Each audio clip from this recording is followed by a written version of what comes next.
For relaxing times, make it Centauri. It's not the same thing every single time. When you do space ripples, the objective will always change. There's only been a couple of them that I've seen so far.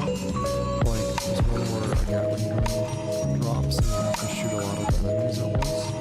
And, like the one I just did where you have to kill all the eggs and stop all the guys from spawning.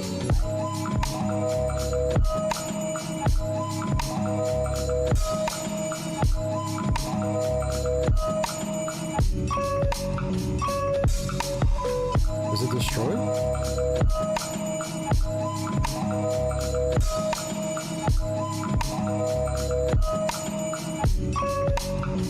It's blowing up.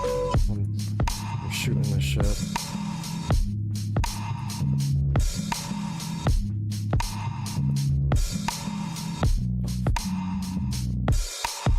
There's two builds here, but I'm gonna show you the actual most impressive build I've seen so far. Just this one. Oh, this guy. Yeah, I did put my camp outside his house. I should know. Look at this. Look at this beautiful place. Oh my god. What a work of engineering.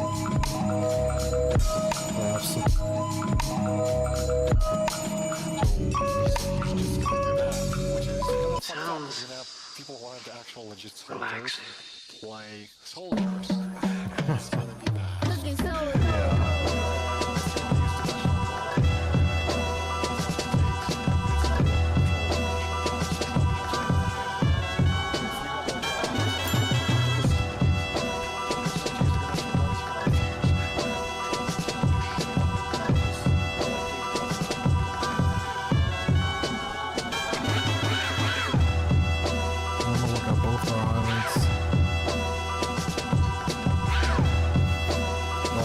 Sick kill. That's fucking all up here. Oh, that was so clean. I landed this whole time. I thought I missed. I thought I was gonna go through that door or some shit. And then I killed the whole play right there. And just fucked my ass up.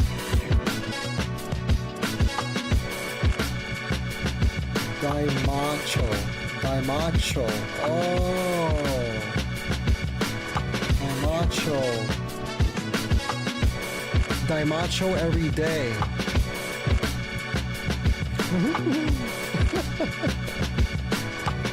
They're just like, why is this guy saying weed?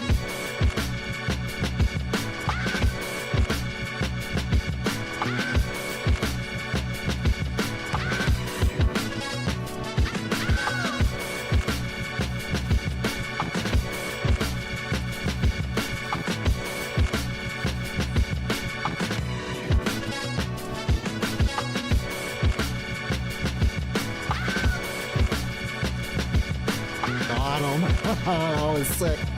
Jarvis with that. Oh, no. Oh, shit. Oh, shit. Oh.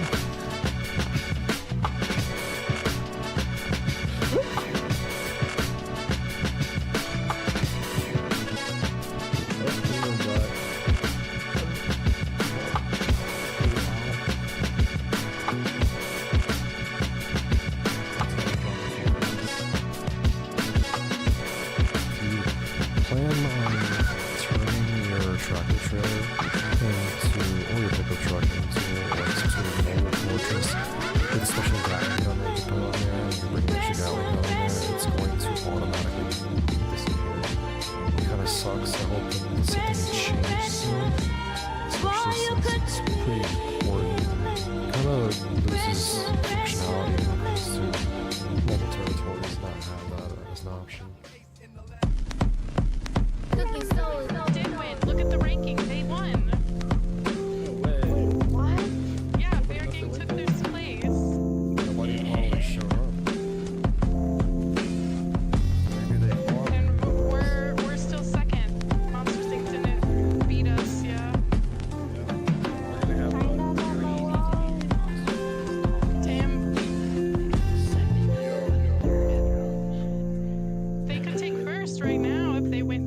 places back. Of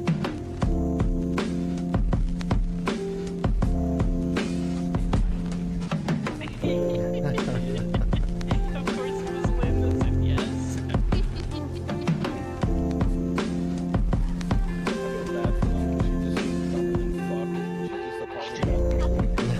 No, Lynn seems like dumb sweet, you know, like someone who's just so sweet and makes the world. Is that me? No, I don't know how I come off. I don't know. Hey everybody, what's going on? I know I've been away for a couple days.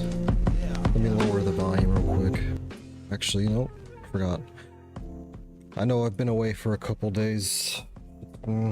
Shit's been happening. Wheels have been turning. I've been just trying to survive day to day and, you know, the usual everyday experience of the average American, I would say. I hope everyone's doing fucking well. Benefit of me being able to take breaks from being on here every so often is news kind of just piles up, and when I get back to it I have a lot to talk about.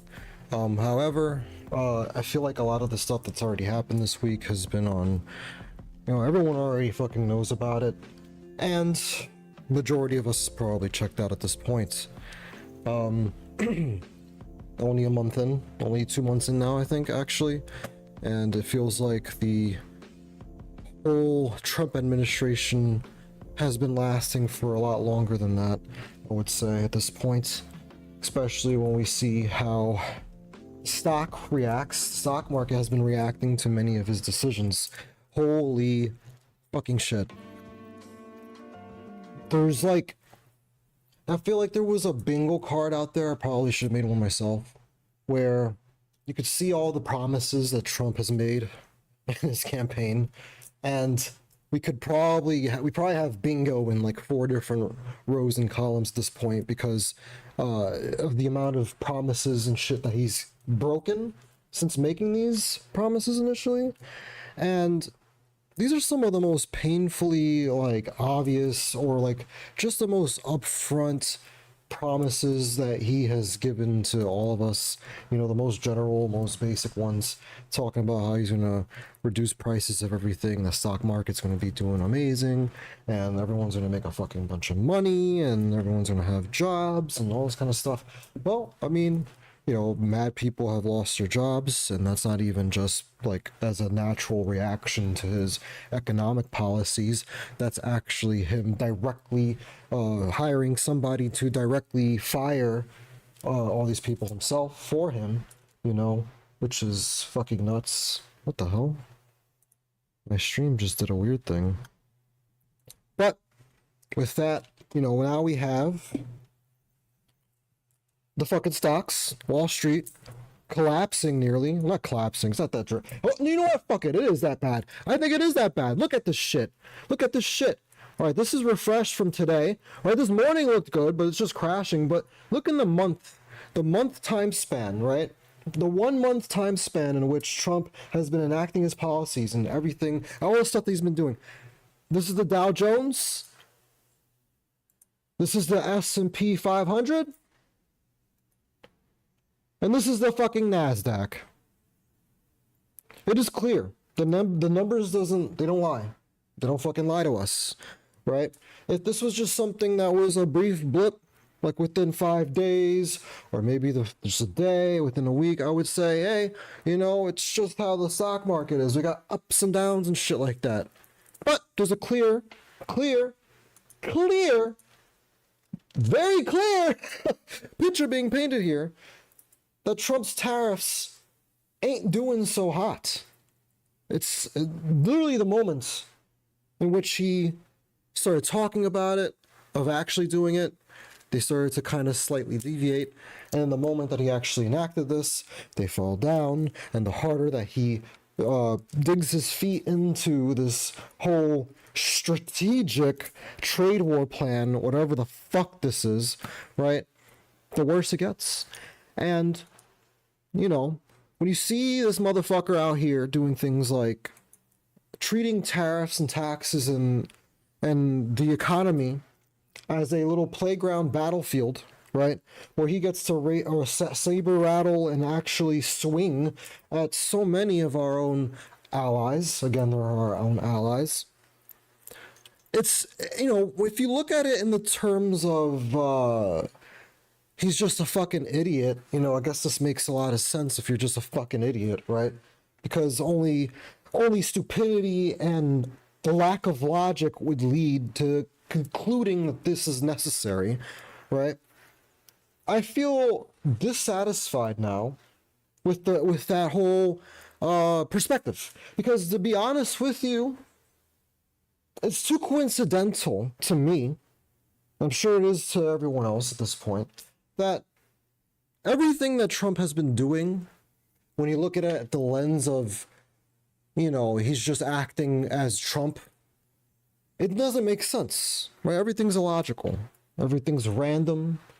Everything is corruption, which, definitely is there, especially when you're looking at things like this, where he signs, executive orders to establish something vague and doesn't make sense as the strategic Bitcoin reserve. Like, what in God's green fucking earth does that even mean? What is that supposed to do, right? But you see him signing things like that. Meanwhile, he has his own crypto coin, right?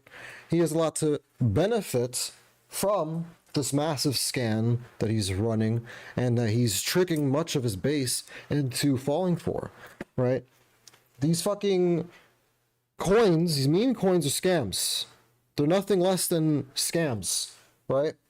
We can't accept cryptocurrency as a formal or reliable source of currency to be used as the main one for this country. It doesn't make sense. It constantly goes up and crashes, and it constantly has people rug pulling and stealing millions of dollars from just people who didn't know better at all. So lowering restrictions, lowering regulations, taking away the types of stuff that ensures that people just don't get constantly scammed time and time again by these things are being, ripped away from us. There is no protections anymore. So, it makes sense to think about Trump's actions as, hey, he's just trying to do things, it's corruption, do things that will benefit him, give him profit, that will not just give him more money, but also give him more power, right? That makes sense. But it doesn't necessarily explain everything to me at this point. It still feels like it's lacking substance as to why his actions have been the way that they've been, right? The only conclusion I can come up with in my mind, and I feel like a lot of other people are kind of going in this direction, is to think of Trump as a Russian asset. To see Trump in that regard makes a lot of sense to me. And it actually explains so much of what Trump is doing, right? A lot of what he's been doing explains so much. And I say that because everything that he has been doing has benefited Russia immensely.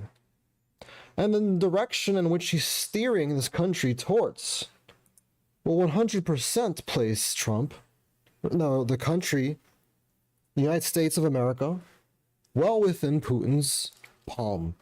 And I actually believe that this is the case right now. I think that this country is in an incredible national security threat. We are actually in fucking danger. And we're not going to hear this from the government. We're not going to hear this from CIA or the FBI right now, because of course they're all in on it. He's hired these motherfuckers, the heads, right? He has a lot of control and power and influence over everyone that's underneath his thumb in the government right now, in so many different places, so many different agencies. He has a lot of control over this. And of course his base is willing to carry water for him to the ends of the fucking earth. So of course they're not going to mention things like, oh, we got Doge out here hiring people who ended up accidentally getting access to our nuclear codes, right?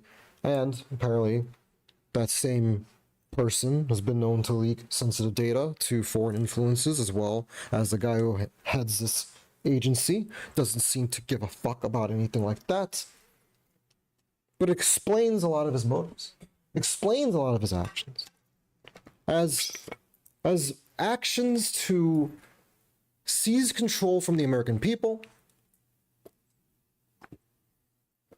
and not just hand it over to billionaires and the rich, but also hand it over to foreign rivals. All right? The selling out of this country. Trump directly takes orders from Putin at this point, especially when it comes to everything that goes around with Ukraine, right? I want to watch this video.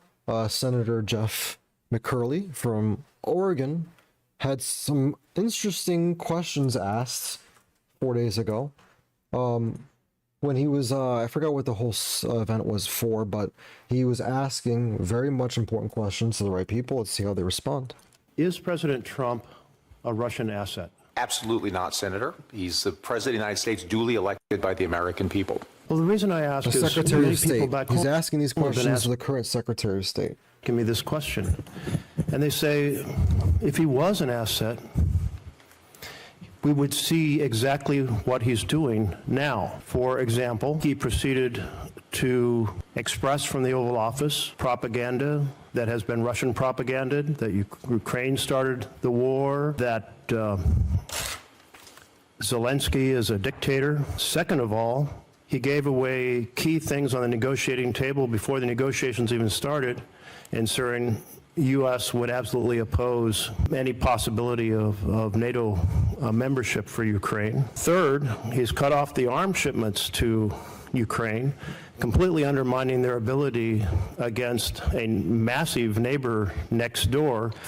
He's not wrong on any of these points, and you have to ask yourself the question, if you take these facts into consideration, why is it that we are giving concession and ceding concession after concession? We're giving so much over to Russia right now, and we're not getting anything in return. And this is a president who claims time and time again that he is not willing to give anyone any help or support or whatever that is, unless they pay America, unless we get something in return. He's the only country that he's not asked that from. He's also the only country and leader who he never criticizes, especially not on camera. Never. There's a lot of glazing of these motherfucking dictators, of these authoritarian fascists. Again, not our allies in any way, shape, or form, right? He doesn't even bother to do negotiating with them. It's just, I'll give you whatever the fuck you want. Anything you want, just ask and it'll happen, right? So it's not even just with Ukraine at this point, it's also with the United States. He's out here verbatim speaking propaganda. He's out here verbatim talking to Zelensky, spewing propaganda in his face from Russia. Like, he's out here doing, dividing the entire country amongst itself, which is a lot of what, Putin would love to happen here. He's doing all the legwork for him with that. Right?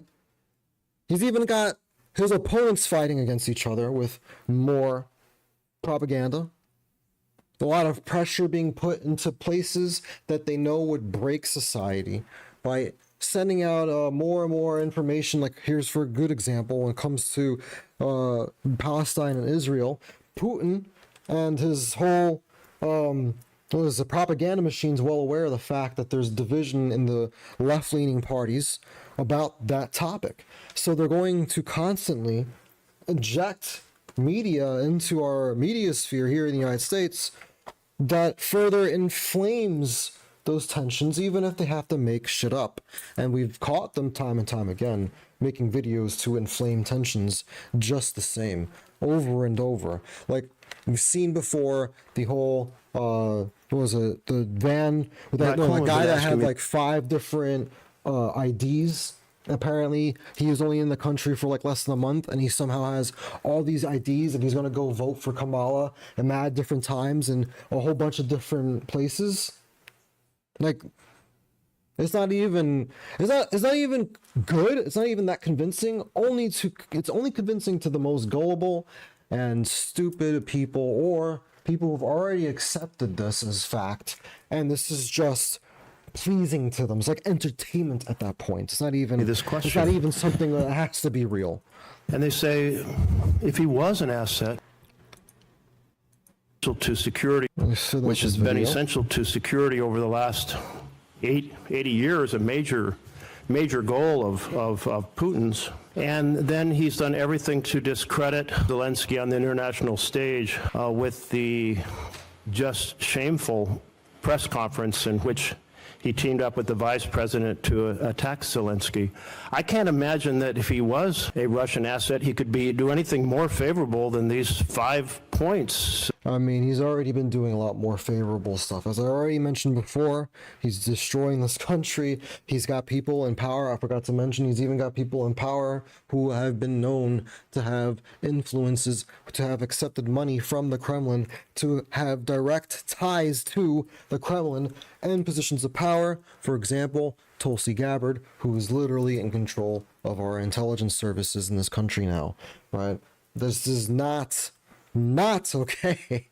We are super at risk and exposed right now to Russia. So if he wants to flip the script on us, and I'm sure they're making their work right now, especially since Trump announced that there's not going to be any more defense against cyber attacks from Russia, and there's not going to be any more attempts of offense towards Russia with cyber attacks, right? We're not even going to do that no more. So we're totally letting our guard down to these people while simultaneously handing over sensitive, important information, while simultaneously allowing the leader of this country to be directly influenced and controlled by Putin himself. This country is at threats, right? It's not good. Not good. Planes are still falling out the fucking sky, right? With another one in Pennsylvania. Thank God everybody survived. However, what the fuck is going on? Why is it that there's so many more small plane crashes and possible, like, very close calls when it comes to even the bigger planes? Like, what is happening? We know what's happening. I'll tell you what's happening. It's fucking Trump again with the firing in the FAA and just the lack of security that's going on with this country by putting people in power who have no idea what the fuck they're doing, while also cutting all the funding for the people who have to take care of the shit. You know, it's just this is just another example of the ripples of his decisions and how it affects the general populace, right? Elon has attacked and slammed a fucking patriot, an actual American hero. We're talking about Mark Kelly, who was an astronaut and was aboard the International Space Station for a long period of time. I think it was like several months. No, it was a fucking few years, I think. But he's also done a bunch of other things. I'm pretty sure he's a veteran. He's, obviously fought for this country. He's literally an American hero, right? Elon Musk is calling this motherfucker a traitor. Isn't that wonderful? A traitor. And why is he doing this, you may ask? Oh, well, it's because he decided that his fifis got hurt, so he needs to start laying down the ban hammer on Trump. Not Trump, on Mark Kelly. Right? How? How are you this rich, with this much influence and this much power? How is it that you're getting so butthurt off of the smallest fucking statements, man?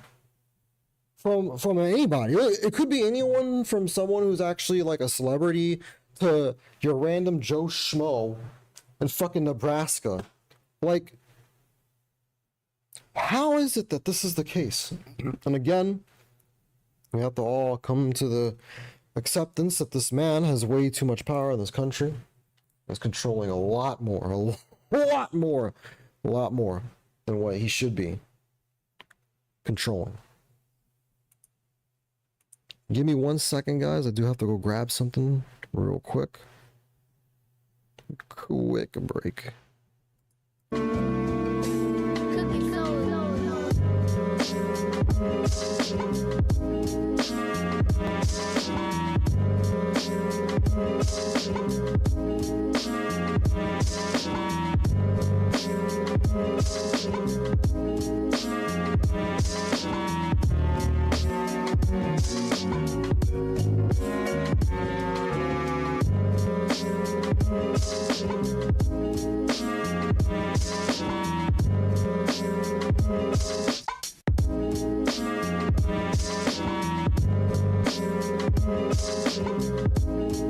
Oh, sorry about that. My bad. I almost forgot one thing. I usually try to have everything in place before I fucking start, but yeah, I had a lot of shit going on this morning, especially with work. Musk has been eyeing Social Security. Fucking look at this. It makes me mad when I saw this headline. I was really pissed off. Because for fucking weeks now. No, nay weeks. Fucking years now. We've been hearing from hell and high water to the fucking heavens that Trump will not touch Social Security. That there will not be cuts to Social Security. Time and time and time again. We've heard this before. And finally, they come out and admit it. They admit it. And they finally admit it. They're going to fucking do it. They have to do it. They have to do it. If they want to meet their supposed stated goals in terms of saving all this fucking billions of dollars from federal budgets that are, you know, for nothing, according to them, for nothing, right? Calling all of it fraud and a waste and this, that, and a third, right? If you want to meet that budget, the only way you could do that is by cutting Social Security. It is one of the top 2 most budgeted for things on the federal budget. It's the biggest one on there. It's the most important. It's one of the most important ones. Arguably one of the most important ones on there, right? We want our taxes that we pay and all the hard work that we do throughout our own fucking life to be able to support us and be there for us when we need it the most, right? Social Security ensures that when we get a certain age, when our fucking bones are brittle, we actually have something to fall back on. And it does much more than that. It does so much more than that. Even before that happens, let's say if, you know, we run into some tough times, you can get some support from the government, from funds that you personally paid for and worked for, right? This prevents the old population, the elderly population, from being fucking homeless. Right? It prevents that from happening. It prevents people from being hungry. Not even just the elderly, just people in general. It prevents terrible, inhumane events from occurring. And what's most important about this, what's very important about this, is that we pay for this. This is the money that we work for, right? So, for the government to be taking that from us, for what, you may ask? There isn't really a clear-cut definition as to why, but when the government's taking that from us, it is just another horrible thing, an attack to our own well-beings, like our own individual well-beings, right? And it puts our futures in threat, a direct threat. Again, I want to also emphasize that so much of the budget cuts and so much of the actions Doge has been causing has actually costed more money than it has saved money. That is incredibly frustrating. And it should have been obvious from the start. Because if you're cutting funding and destroying programs that take care of very important shit, like our infrastructure or our wilderness, right? The environments around us that we fucking live in, the food that we drink and the water, god damn it, the food that we eat and the water that we drink, right? We cannot have that get destroyed and taken away from us. It's gonna, if you have those things get cut and there's no projects and funding for that, you're costing more money because now you have to pay for the damages of the population. Now you have to pay for repairs or no, building a brand new bridge if it fucking collapses or building a brand new road if it fucking gets flooded, right? If the town catches fire because a forest was ablaze because forest management couldn't afford or didn't have the people to manage the fucking forest, you know, you don't think that's going to cost more than the money that you're saving? On top of that, the lives that will perish, let alone suffer, but perish? You really think that's going to save this country money at all? It does not. And being out here, right, blaming, trying to fucking obfuscate, say, oh, it's just fraud. Oh, you know, Trump's out here saying dumb shit like they're spending money on transgender mice because he didn't fucking read. He can't read. He can't. He probably also has dyslexia too on top of that. When it says transgenetic mice or some dumb shit like that, he's sticking his transgender because it has a fucking word, the prefix trans on it. His mind is going to collapse into a nuclear meltdown before he could read anything else, right?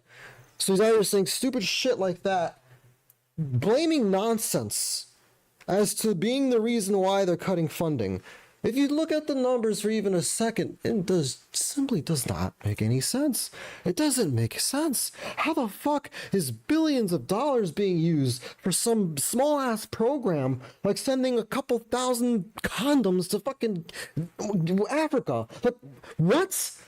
It doesn't add up. None of it adds up. None of it adds up. It's simple math. It's obvious lies. Only the most uneducated and gullible of people, only cult members are capable of accepting such blatant bullshit and clownish material such as this, right? And now I got some more terrible news, right, from the upside down, from the ninth circle of hell. We have instances of activists who are U.S. citizens being detained by motherfucking ICE for just being activists, for protesting against the war and our support in it, right? On the accounts of that, they may be supporters of Hamas. This is the most unconstitutional shit you can imagine, right? The weaponizing of the deportation stuff that's been going on and ICE into targeting U.S. citizens who are protesting, who are using their fucking right, their constitutional right to free speech.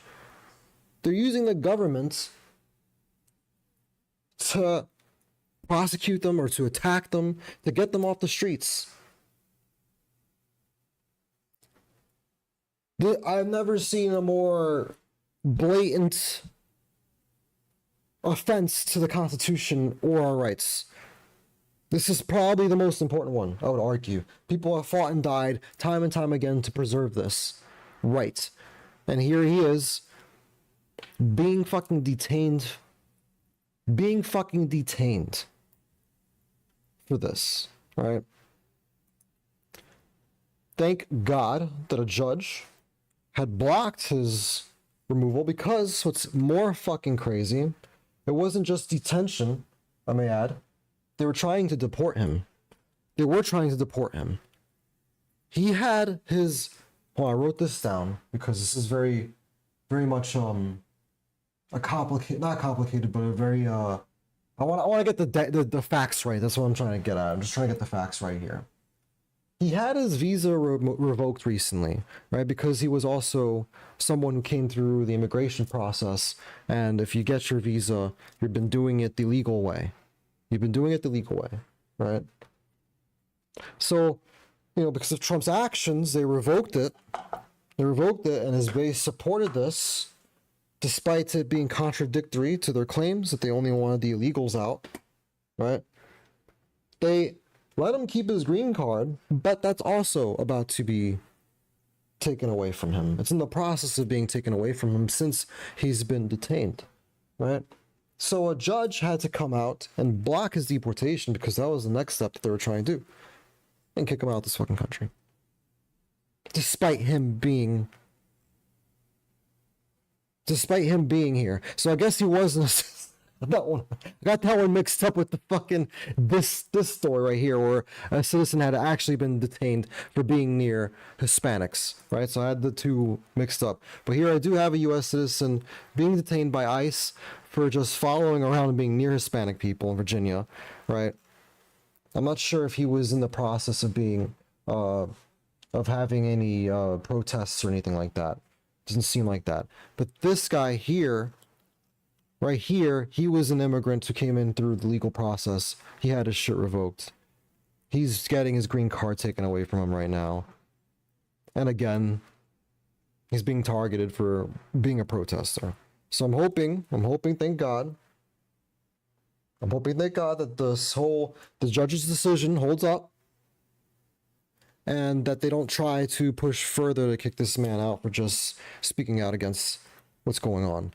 And again, I want to reiterate, it's not illegal. He's not illegal. He's got his fucking visa taken away from him. And I apologize for the mix-up. Usually I got my shit correct, but these two stories were pretty similar to each other. It was very, very weird. We do not need people being detained just for being protesters, right? Being questioned or being under threat of being kicked out, just because they are using rights that have been granted to them by the Constitution. We just cannot have that.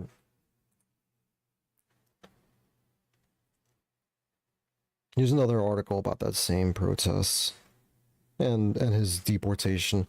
I'm going to read it, actually. Yeah, I'm going to read it to clear up everything.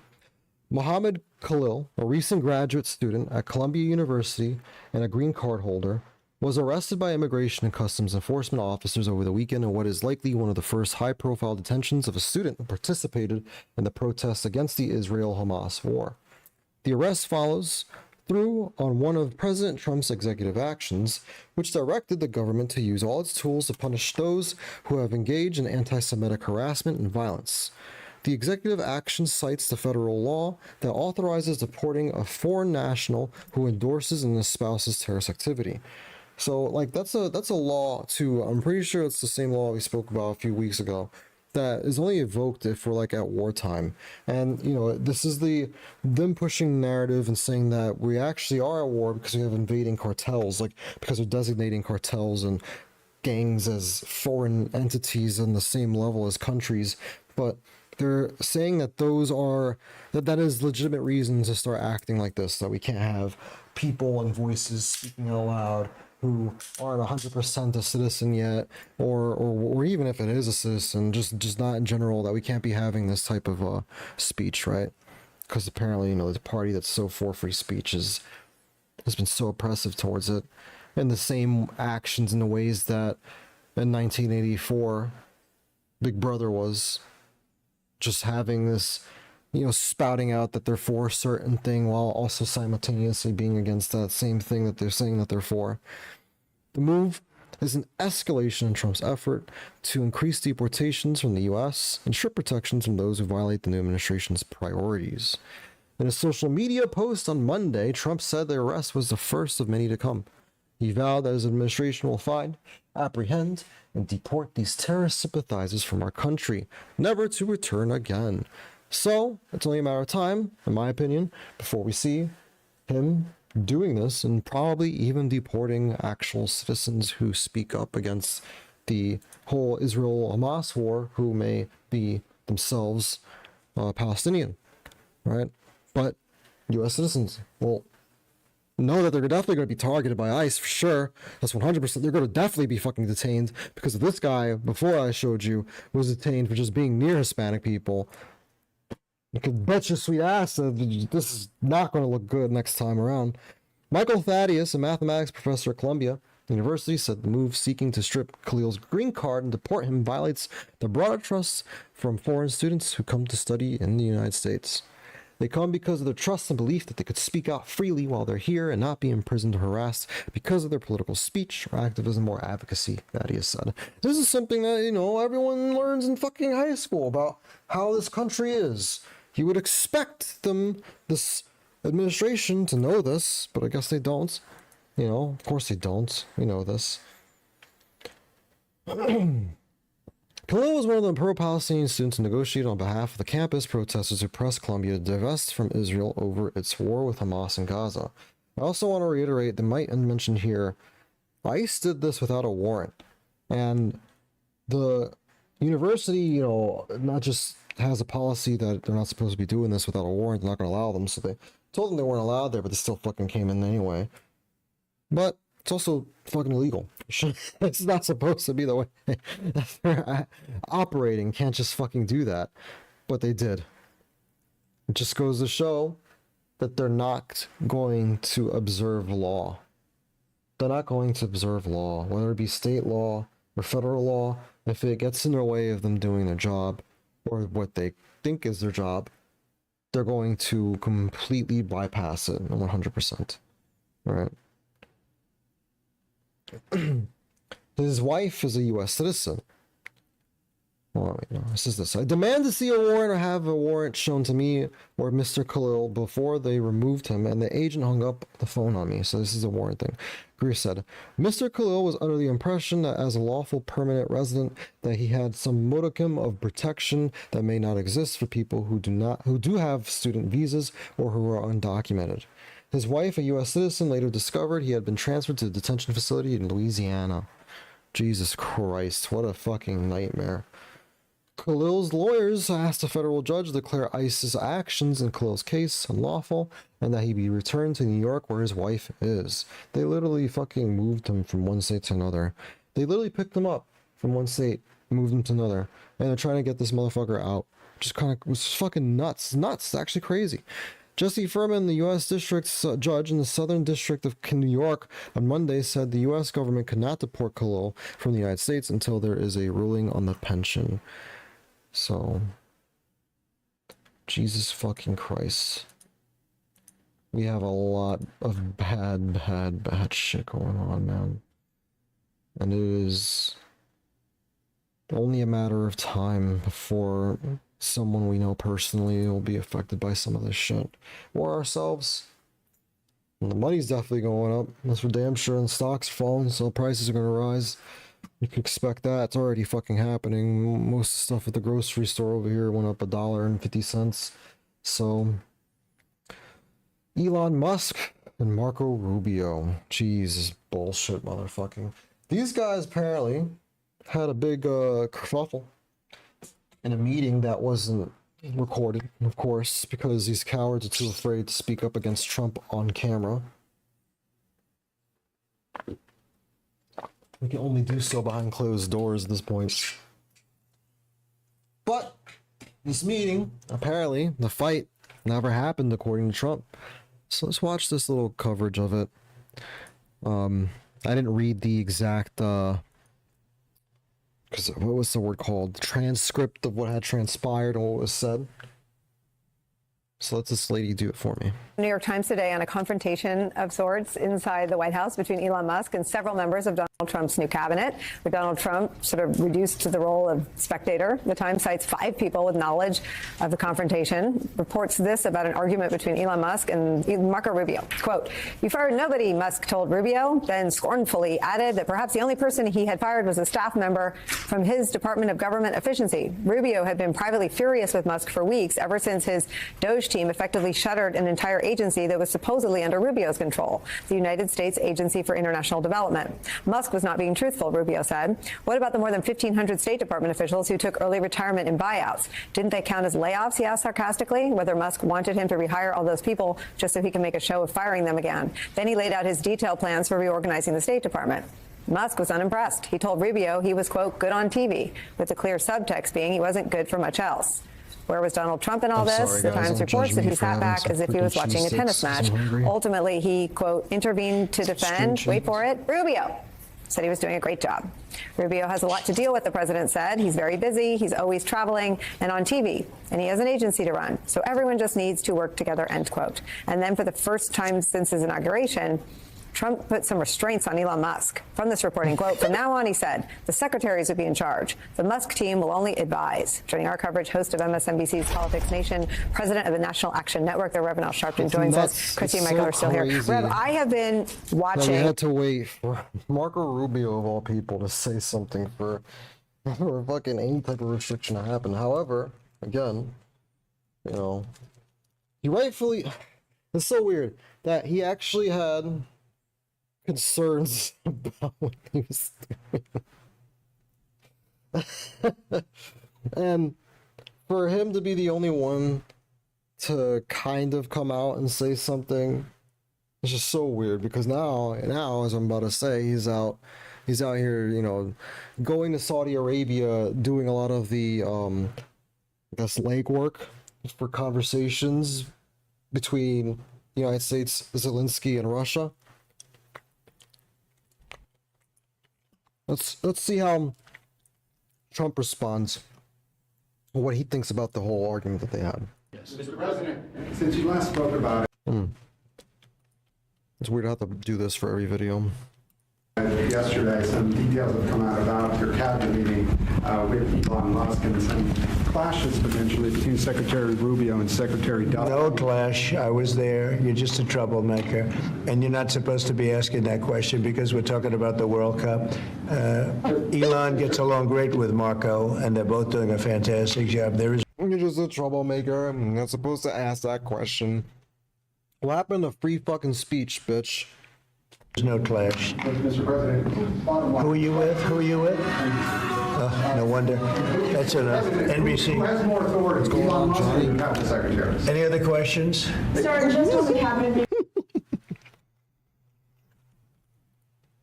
Marco, This is and they're so both doing a fucking hilarious. fantastic job. There is no clash. Mr. President, bottom line. Who are you with? Who are you with? NBC. No wonder. No wonder. He's like, NBC. No wonder. I don't like any of the C's. Any of the news with the C's at the end. They don't love me.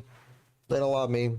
You're just a rat bastard. That's enough. Who NBC. has more authority, Elon Musk or the cabinet secretaries? Any other questions? Sir, just on the cabinet meeting, you said Musk will play an advisory role, Doge will play... We're talking about FIFA. Thank you very much. Bro, are you fucking serious? Like, who gives a fuck about FIFA right now? No one gives a fuck about FIFA. You're out here standing next to a fucking trophy, next to this dipshit who's just fucking here to make some fucking money. The world, the country doesn't fucking know what the hell's going on and are pissed as fuck that Musk is doing all this bullshit behind closed doors, and you're fucking lying about the fact that your cabinet, for the very first time since you've been in office, has shown the public that there's some division and opinions about how everything is unfolding. Jesus fucking Christ, you dirty fucking rat snake bastard. I fucking hate you. I'm sorry. Oh, it's all good. It's all good, Johnny. I'll add you tonight. I'll re-add you. Just message me your what was it, your friend ID on there again, because I can't remember off the top of my head. I'm pretty sure it's something stupid that I should definitely remember, but I don't know why I don't remember. President, you're having... And they're both great guys. And by the way, they both get along fantastically well. Marco has done not something unbelievably stupid, as anything. Secretary of It's State. small, it's easy to remember. And Elon is a very unique guy who's done a fantastic job. Do you think he needs to be reined in, Mr. Enough. President? Enough. Like, enough, shut up. I don't want to. The question's too hard. I want to talk about fucking soccer. The Supreme Court smacked down the Trump administration's Get out of here, bro. Get out of here, bro. So Marco Rubio right now, he's out in Saudi Arabia. He's talking to the leader of Saudi Arabia, the Crown Prince. And why is he doing this, you may ask? He's using the Crown Prince, I guess the Trump administration, to be the mediator between discussions between them and Zelensky, because for some weird reason, right, Zelensky is also in Saudi Arabia at the very same time that Marco Rubio is. And instead of meeting face to face with him, they rather talk with the Saudi Arabian Crown Prince first and have that guy, like a fucking messenger, just facilitate conversation between both of them without even being in the same room. What the fuck is this about? And I feel bad for Zelensky because he has to play along with it, right? At this point, he needs a lot of the support from the United States that he's been receiving. Has been insanely helpful, you know. So now he's stuck in this position where he has to kind of just cater to this country as much as he can without sacrificing Ukraine, right? Without sacrificing his position in the war, right? And it's just disgusting that this is the approach that they're taking right now, especially when Rubio, and I feel like I know why the main reason why they're doing this, right? It's because they want to get away with saying bullshit, like straight fucking Russian propaganda lies, without having anyone in the room to stop them from saying it or to fact check them on it, right? So they can clip that shit and show that to the Trump administration and their base and their voters, right? Show the country in some bullshit fashion that Marco Rubio and the Trump administration standing tall against Zelensky and his demands, blah, blah, blah. Meanwhile, they didn't even address his demands. We didn't even hear what Zelensky was asking for. He's not making any demands anyway. I don't even know why I fucking said that. There's no demands, right? There's nothing going to happen in terms of conversations, right? So Zelensky's not even going to get his voice heard by the United States unless, you know, it's someone who's like me who's looking into it, trying to hear what they have to say. Right? It's fucked. What's even more crazy is that he's somehow got a meeting with an actual Hamas representative, right? Why does this keep doing that? With an actual Hamas representative. And I heard it hasn't even borne any fruit, that nothing came from that. And I'm like, I'm not surprised. Like, what the fuck were they gonna do? Especially Marco Rubio doesn't really strike me as a negotiator, to be honest with you. He never really did. So, here's another example of Trump going forward and using his influence over the government, over the Republican Party, and over his base to weaponize that influence into targeting someone who is not loyal. They have a non-MAGA loyalist all of a sudden, right? We have Republican Thomas Casey, who was not okay with the government funding bill, the GOP's version of it. And for simply stating that he was not okay and he didn't want to vote for that, you have Trump going full-blown psychopath mode, going down his throat to attack him and get rid of him, vowing to the heavens and all his angels, right, that he's going to get him out of his office, get him out of his seat, that he's going to be primaried, and then he's going to lead the charge, and he's going to spend millions on doing it, right? This is the cult, right? This is the cult ensuring that its cult maintains its order and listens to the cult leader 100% of the time without any pushback, right? He's already lying that there's infighting happening between the cabinet and Musk. He wants to show a unified front. He doesn't want people believing that there is any fighting and that they don't agree with shit, right? He doesn't want the world to see that Republican congressmen and women are starting to also turn their back on him publicly, right? There's no room for that. The moment you get they get a whiff that you are not agreeing with them on a single issue, it doesn't even have to be that important of an issue, you are gone. You're gone. You're a rhino. You lost your career. You lost your entire career. You're not even going to be working in politics ever again. That's why most of them just fucking fall. They just get in line with the bullshit, and that's why they carry so much fucking water for the bullshit, and that's why they always end up looking like fucking clowns. Because again, they've subscribed to a cult. All of them are too cowardly to do anything about it. All too cowardly to do anything about it.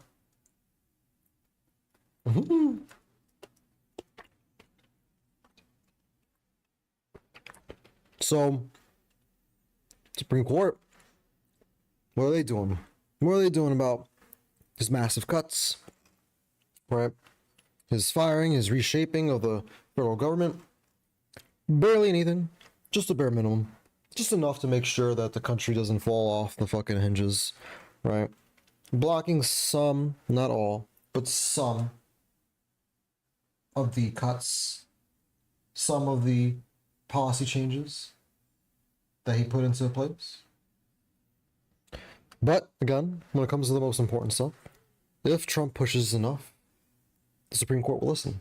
And now, because of everything that's been going on, there's a lot of people who have very reasonable concerns, especially in the Supreme Court, that Trump may not even listen to these orders, which pushes the country into a full-blown constitutional crisis mode, right? We have a president who doesn't even obey the law and is completely restructuring the government, right?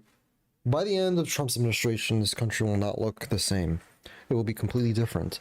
And I'm starting to believe that by the end of this administration, we're all going to be speaking fucking Russian, right? And flying Russian flags everywhere while Putin comes to visit because he's now the new king of America, right? Look at this shit. I love the creativity of the internet. I know JD Vance would hate this shit. But the world, the people are speaking out. And they're doing it through memes. They're doing it through making Vance look like a doofus clown ass bitch that he is. And his response is cringe as fuck, because you're not supposed to ever respond to this, right? When this happens, you're not supposed to even acknowledge it's happening.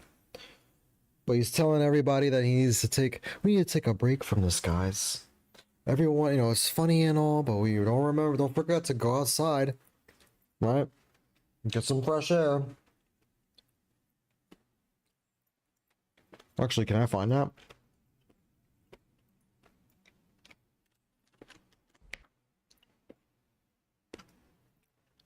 Let me see. I think he says something, right?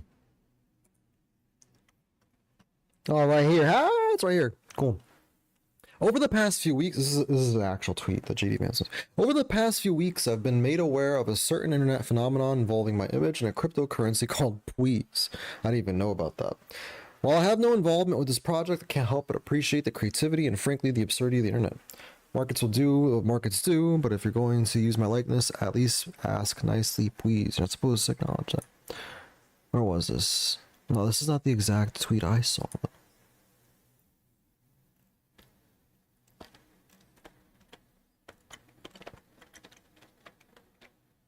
I don't really give a fuck. Fuck this guy. But I bring him up because he recently did some bitch ass shit. Like, this was some super bitch ass shit. He was out walking, right? And I'm actually really happy that this keeps happening to him because it seems like I keep seeing videos of people bothering him and harassing him on the street for being a piece of shit, rightly so, doing their protests whenever they see him around, especially when he was out vacationing in fucking Vermont, right? He was walking with his daughter, and some Ukrainian protesters showed up and started doing their thing, right? Just directed towards JD Vance. I want to emphasize this is definitely directed towards JD Vance and JD Vance alone, right? This is not happening to what is it, his daughter, because again he's going to, oh, I guess I can't load the video. He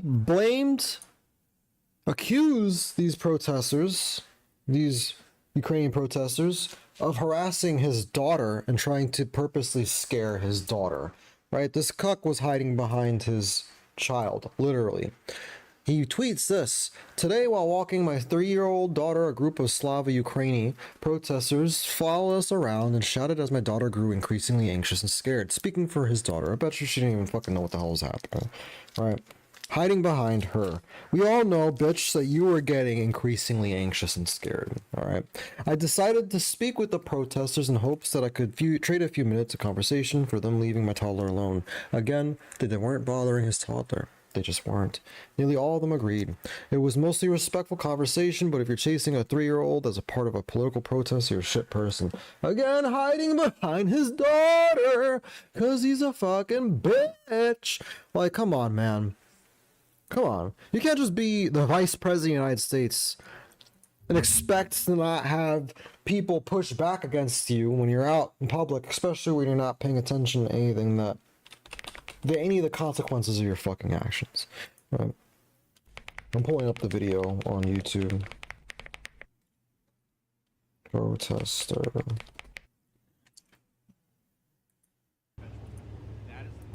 Cool. I got it. Here you guys go. Oh, excuse me.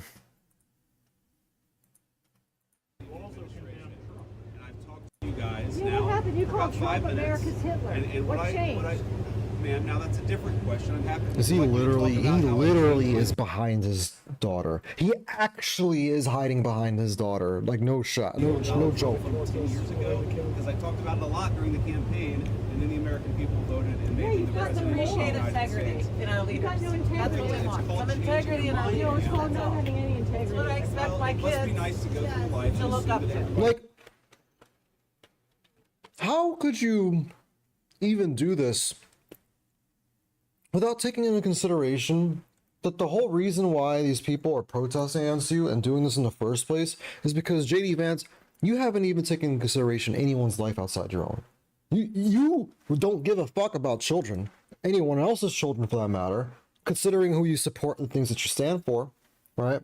So why the fuck should these people care about how your 3-year-old who's fucking asleep? It looks like she's asleep in the crib, in the stroller.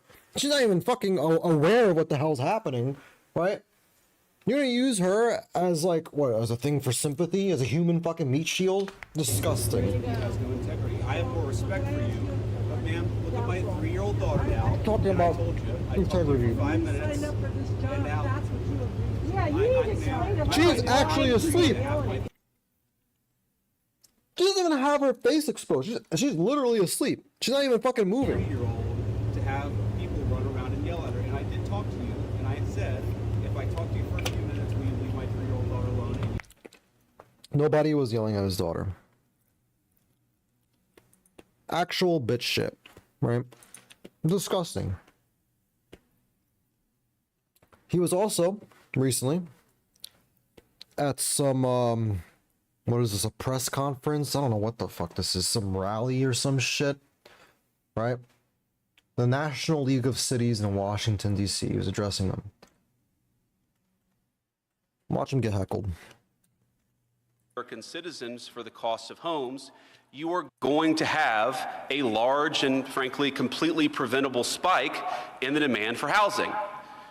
And that is what we, of course, have seen, because while we made it a little bit hard to build homes in this country over the last 4 years, we've also unfortunately made it way too easy for people to compete against American citizens for the precious homes that are in our country to begin with. Now, I'll say this, it's actually not just an American problem. Dude, the immigrants, first of all, the immigrants are not taking all of our houses. even, and if you look where they're fucking living at, they're not even living in houses most of the time, and they're living in like the most poor fucking neighborhoods and buildings that were just made not that long ago, or that were made a fucking long time ago and haven't been fixed in a long time. Like, what the fuck are you talking about? Either. If you go to Canada, where because of their laws and regulations, they've seen a massive increase in the number of people who have come into their country. You go to the United Kingdom, you go across the world, and you see a very consistent relationship between a massive increase in immigration and a massive increase in housing prices. And we have to be honest about that. This is so bullshit, dude. Like, this is so, oh my god. We all know. I feel like anyone knows this is bullshit.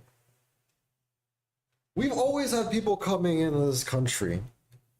And the more people we got, the more people that make money, the more people with jobs, the more like financial shit going on that's good for this country. The fuck are you talking about? Well, I see. So I had to put my best friend down. Yeah. Oh my god. He started having seizures, lost some mobility. He didn't eat for 4 days. I was up all night with him. I thought he was going to have a great attack the way he was. Oh my god, Johnny. I'm so sorry, bro. Jeez, I'm so sorry to hear that, man. I've been there before with my own. I had a dog a long time ago. I had to do the same thing. He had him for many years and stuff like that. I grew up with him and I had to do that myself, and it sucks. I know it sucks, but you know, like I tell everybody, it's like this is a cycle, you know, and they'll always keep living on in your memory, right?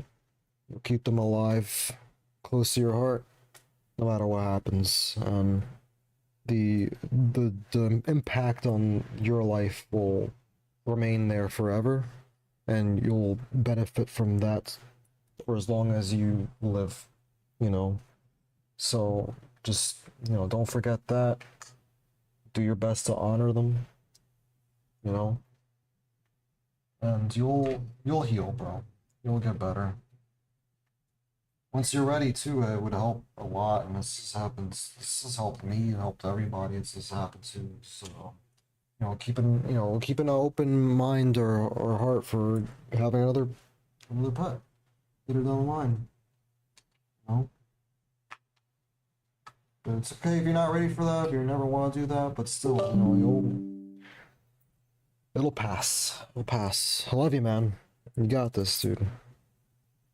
I'm sure you were a great father. I'm sure they loved you. Still have his brother? There you go. He still got him.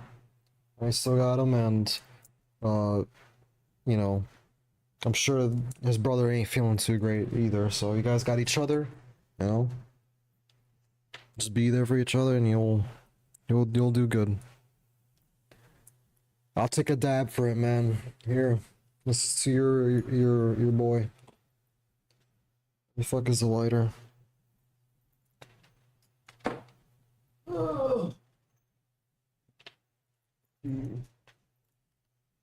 I got you, bro. I wanna play some music for that fucking dab too. Fuck.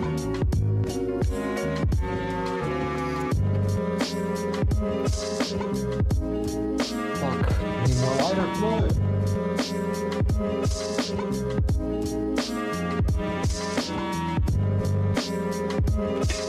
There we go. I need to get a new torch because my fucking sparker node doesn't work anymore. I have to use a lighter to get it to light.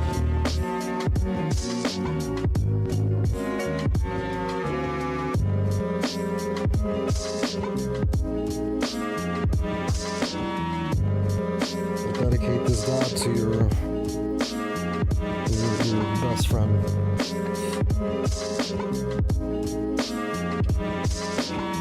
Cheers, bro.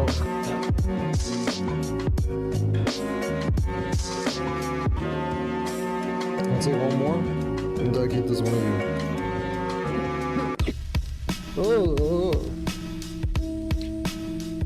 Oh, fucking hell.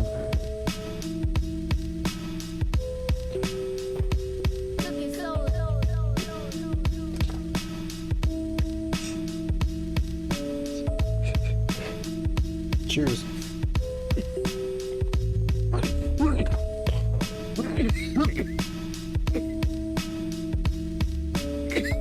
Holy shit.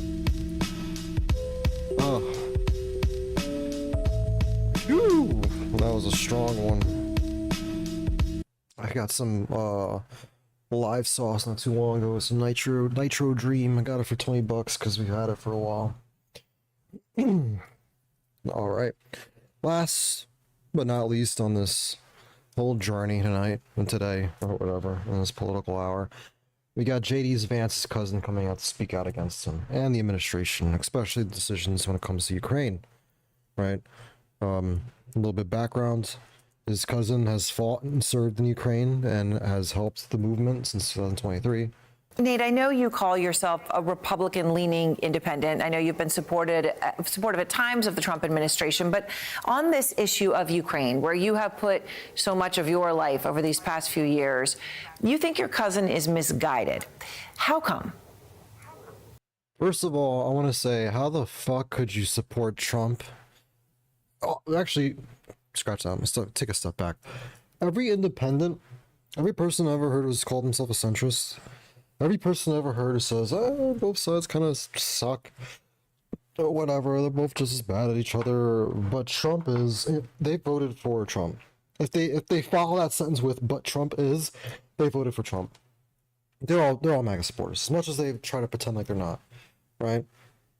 Also, so, with that in consideration, how do you hear a lot of the rhetoric and the stances that Trump has been making throughout the years when it comes to Ukraine and think that he wasn't going to do this? Think that he wasn't going to just go full-blown Putin mode, Russian puppet? Like, that's kind of stupid. Excuse me. Well, and I'll understand if he's just saying that because he's JD Vance's cousin, he doesn't get the flack, and he's just hiding the fact that he actually voted for Kamala. But still, like, I think my experience in Ukraine has given me a unique perspective that most Americans don't have. There are certainly cultural differences both between the Ukrainians and Americans and the Russians. And I think if you try to deal with Russia through an American lens, it will come back to bite you. They don't necessarily think like we think. And I'm talking about their political class. I've personally witnessed them shooting their own troops on enough occasions that it wasn't just an isolated incident. It's happened quite a bit, enough to the point where you could consider it to be policy if troops are retreating. So these people, as a policy, will eat their own. So they will not hesitate to eat an American president or American vice president. They don't care what we think. They're not our allies, and they never will be. So, I'm not gonna listen to this fucking full 6 minutes of whatever this shit is, but you can see that even supposed supporters of Trump, even the fucking family of the vice president doesn't even agree with most of the decisions, or at least one of the decisions and actions that the Trump administration has made. Yet they still fucking support him. It is the most tiring thing in the motherfucking world. Oh my god. Anyways, guys, that pretty much wraps up the entire hour right there. Every day I'm more and more convinced that we only have a few months left. And the leaders, the people who are supposed to be doing something for us, time and time again let us down by not doing anything. And they subscribe to optic shit that it literally translates to inaction. Like the whole fucking wearing colored suits and waving signs so you don't have to say a word. Laziness, non-creativity, no actual pushback. We're kind of screwed here, waving in the wind, hoping by God that the party turns on itself and stops itself from fucking happening and moving forward with a lot of its goals. Right, but you could be damn sure moving forward that we're going to see a lot more catering to Putin from Trump, as well as a lot more obvious signs that this country has been hijacked by foreign influences. Jesus Christmas, man. I don't know how much longer it will be before we start seeing those Russian flags waving in the Capitol Hill, right? Or how much longer it'll be before we see like a massive cyber attack happen in this country. With so much sensitive information and databases accessed. So fucking much. So many people in positions of power that could obviously, or already know, already know that are taking influences from Putin directly. Like, we see time and time again, news pundits, coming out that they've accepted money from the Kremlin. The fucking, was it Tim Pool out here accepting millions of dollars essentially, and fucking, it wasn't millions of dollars though. It was almost $1 million fucking dollars. It was a very, very lucrative deal. He was making way more than anyone else in the field, that's for damn sure. From a company created by the Kremlin in order to spread more propaganda and bullshit in the United States. God, man. I think of the movie Leave the World Behind, where it was very clear that some foreign country that we were not allied with had done some type of attack to us, right? Like some nuclear attack, some fucking hack, cyber attack, right? Something that really fucked up the United States and made it start to crumble from the inside out. I feel like that is around the corner. And even if it's not, the administration's doing nothing to make me feel like they're going to stop that, especially when they're telling us they're no longer going to have any defenses against Russian cyber attacks. I do have this here Nationalism, don't you think that I want to watch. It's quite the watch. It's quite a long thing, and it's quite a heart attack inducer. It's very stressful. So I'm going to start playing this, but I'm going to use a bathroom, and I'll be right back. I have seen the first portion of it, I will admit, but I have not finished this video at all. Most of it remains unwatched to me, so I'll just put that out in there. Here you guys go. that's better for Americans in general? Like xenophobic nationalism is better. We should have a coherent culture. Everyone should be a part of the same culture. Which, do you get to choose what the culture is? We already have a dominant culture.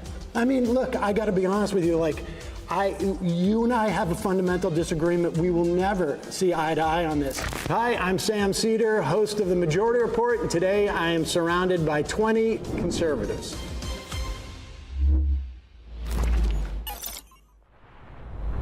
My first claim is Trump's attack on DEI hides his real goal, which is to give corporations more power.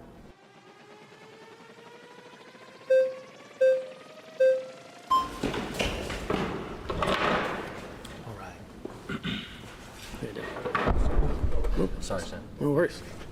All right. I think I have a slight issue with the back end of the premise. I guess Trump's attacks on DEI being a real goal to, give corporations more power. I'd rather center the conversation around the democratic, especially as conservatives, the issues that people have with DEI and why I believe Trump would, want to support the issues that, people are voting for him for. I mean, I'm talking about his whole attack on DEI. It's actually DEIA, right? You know that. Right. In government agencies. The A being for accessibility. Right. Yeah, and I think the attack on DEI isn't an attack on people's protections. It's on the other end of the spectrum, right? Wanting to end DEI doesn't want to end protections for someone being disabled, someone being inaccessible to get into a job. It rather wants to de-incentivize corporations to push them to hire these people on unfair bases, right? Okay, but DEIA is not about quotas or anything like that. It is about protections for people within these organizations, or to make sure that you have different communities that have the opportunity to apply to these things. Right. So it can mean, within government agencies, it means things like, let's pay interns so that not only wealthy people can have their kids do internships in these agencies. Right. Or let's put out notices around different parts of town, metaphorically speaking, so that people know this job exists. Right. This is where it begins, but this isn't the ultimate goal that conservatives have an issue with. Conservatives don't have an issue with job applications to poorer communities. Well, then why rescind DEIA requirements in government agencies? Because the problem with DEIA is there may not be like perceived actual number quotas, but that's what it devolves into, and especially with corporations. Do you have evidence of that? I mean, sure, we can look at corporations that are government agencies that are hiring people on not true, proper bases. We can even look at. For the convention, you think that's a DEI hire? Every presidential nominee is democratically selected to. Oh my God, dude!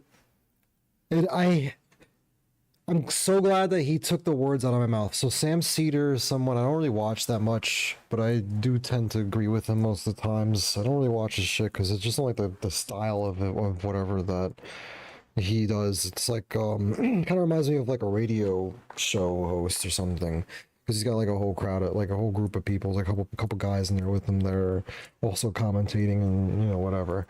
But regardless, the implication that they had picked Harris just because of the color of her skin and her race is ridiculous, especially since there were a lot of, he's going to say, I think he already said it, there were a lot of other options. We could have picked anybody. If that was just the only reason, we could have picked anybody, right? But there was a reason we picked specifically her.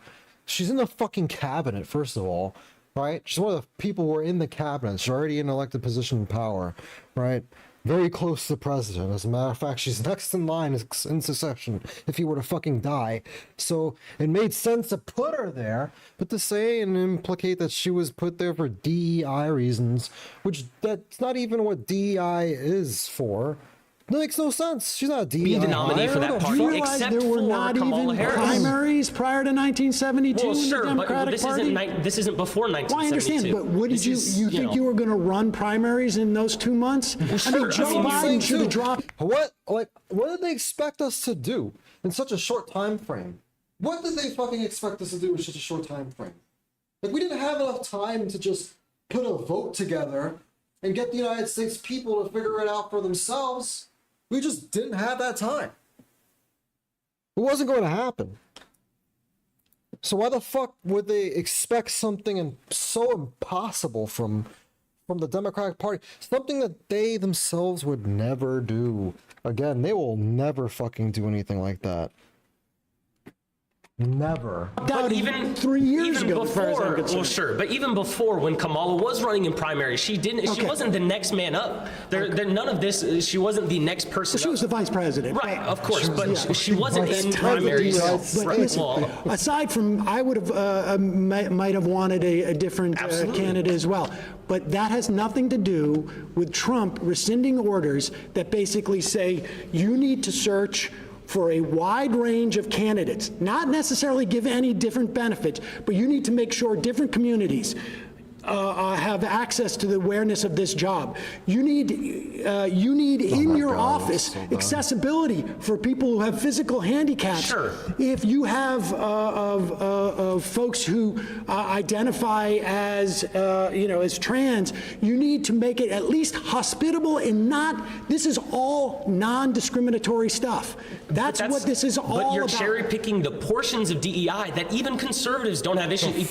Conservatives don't have issues with making workplaces. The whole DEI apparatus within our government was a function of doing exactly what I said. Had nothing to do with quotas.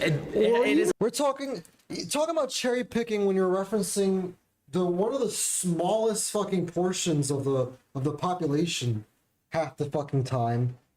absolutely craziness. It's unfortunate that those things get taken out, and there might not have been specific What else numerical was he trying to take out with It's trying to take out people getting jobs that don't deserve those jobs. People getting pushed into positions they have no qualification. There is no evidence of what you just said happening in these government agencies. That's not true at all. I mean, we're not allowed to sit here and have notes and numbers to pull up for you. You can't, Give me one example. You can't ask me to pull up numbers when I'm not, I'm not able. One example.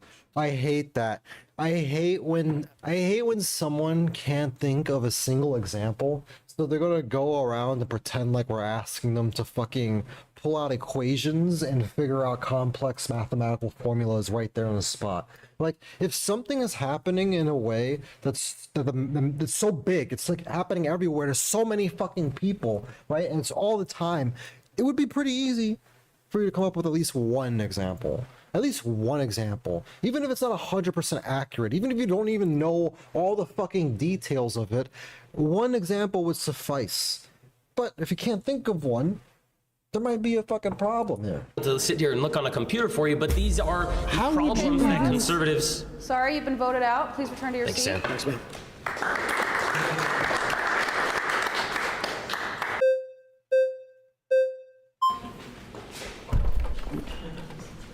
See ya. Okay, so I think the roots issue with DEI isn't what the previous gentleman was trying to point. Conservatives aren't necessarily have issues with those things like accessibility to people who might need help. The issue is, and I kind of referred to this before, when you have agencies and systems, what tends to happen when you have government overreach, big government, is that agencies and systems get abused. And I think unequivocally, DEI was heavily abused in practice. It was great in theory. It's idealistic, which is sure is fine. That a lot of people. There were a lot of issues with DEI and how it was used by corporations, for sure, but not in the way that he's about to say it. He's going to paint a picture that people like him couldn't get jobs. Well, not even people like him, actually. Scratch that.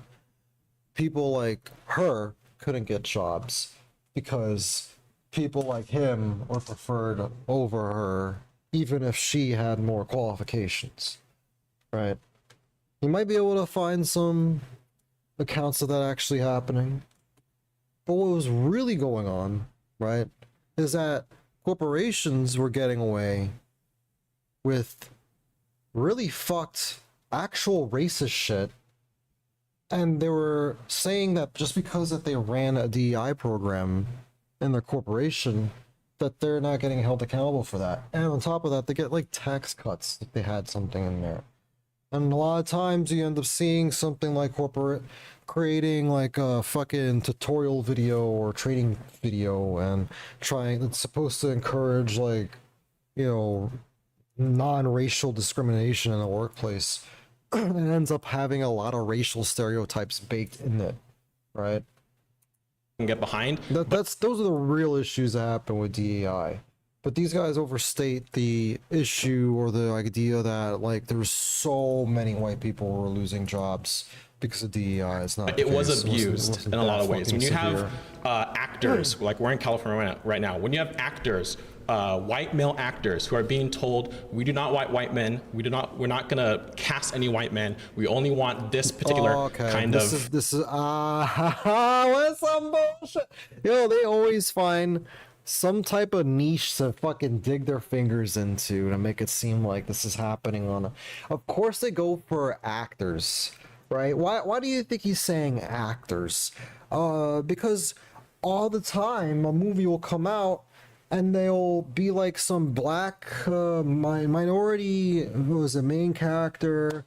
Maybe it's a female, maybe they're gay, maybe they're all three, and they just they convince themselves that other white people could have had that job, but they were denied because they just wanted to go with her because of the way that she looks and who she is. She's not even, then they're going to go with the whole thing that they're not even a good actor. Like, we have other actors who are way better. And it's easy for them to get away with shit like that, right? Because We're talking about something that you can only determine whether or not someone's a good actor as an opinion, right? There's no way to, like, without a shadow of a fucking doubt, determine whether or not someone actually is a good actor. Some people don't like Oscar-winning performances. They don't even like that. Some people aren't like, they don't not down to that. They think it's like shit, not even that good, right? So it was always like something in the eye of the beholder type shit.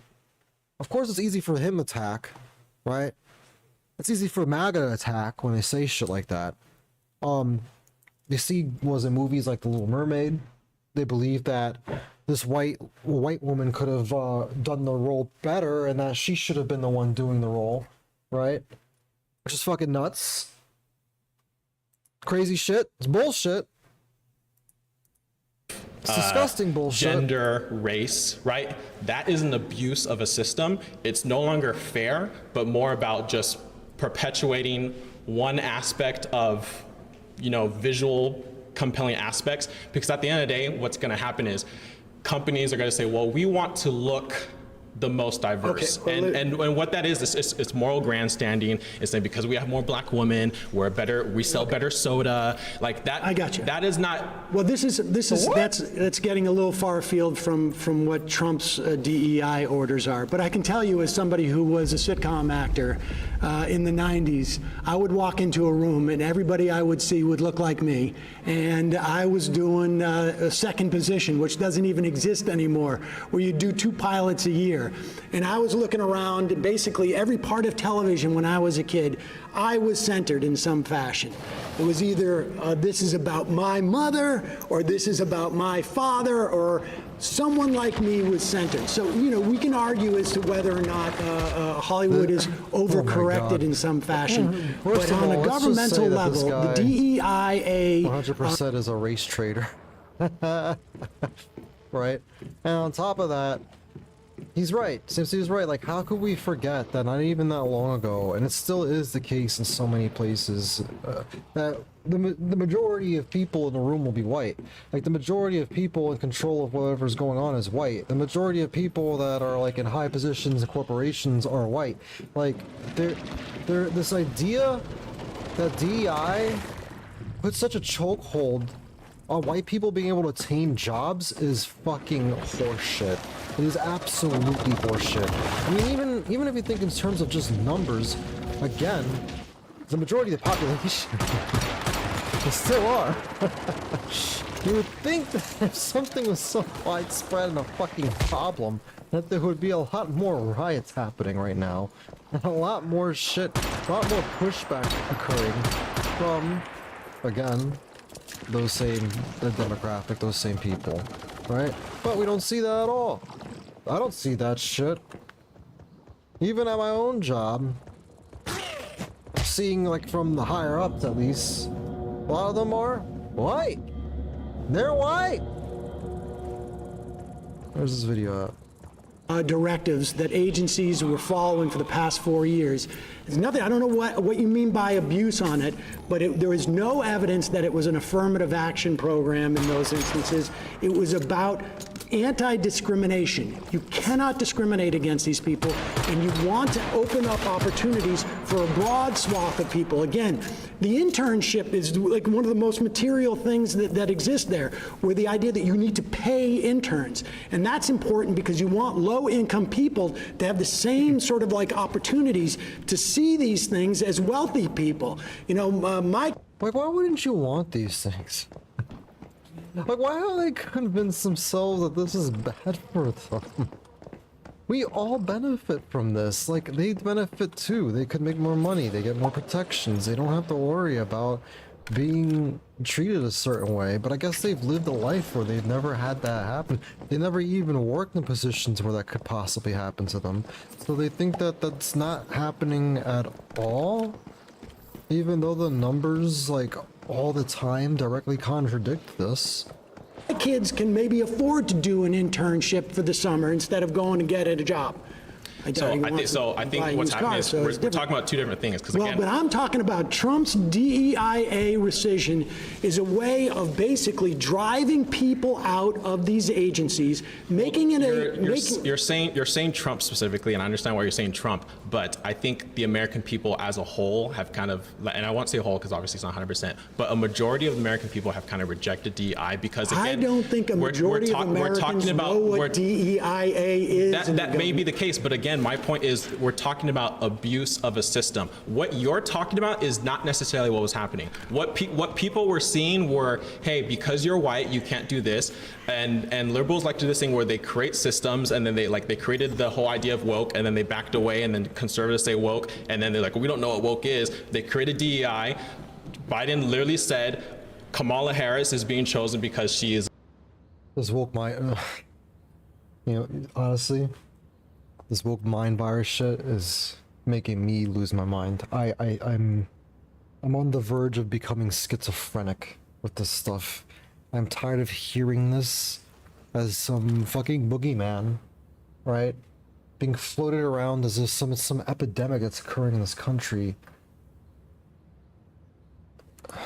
Is a black woman, and then all of a sudden Democrats for the rest after that said that's not why she was chosen, even though Biden literally said that. And then we have this cognitive dissonance as if we're not living in reality. Biden wanted to make sure that there was that there was an opportunity for a black woman to be his vice president. But so why did Democrats move away from that and say no, it wasn't because she was a black woman? My point is that it's not because she's a black woman. But that's what they said. I can agree that it's not because she's a black woman, but that's what they said. Why did they say that then? No, because they didn't say this, by the way. They didn't fucking. I hate how he says this with such a smirk.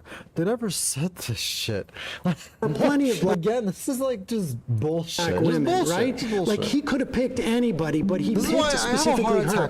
You're positing the idea that there wasn't a black woman who would have been qualified for that position, and I don't believe that. No, that's not what conservatives aren't saying, that there aren't, because again, and even in the Republican Party right now, and in Trump's cabinet, there are people of color that Democrats pretend don't exist, like J.D. Vance's wife. And there's J.D. Vance's wife is not in the cabinet. No, but if J.D. Vance was a Democrat, his wife would be lauded all over everything because of her color of her skin. Listen, I'm not here to defend the Democrats' choice on every policy, but there is one party in this country that is identitarian. There is one party that is represented and it is homogenous, and it is the Republican Party. 85% of Republicans are white. I gotta get off. I got stuff to take care of that just popped up on my phone.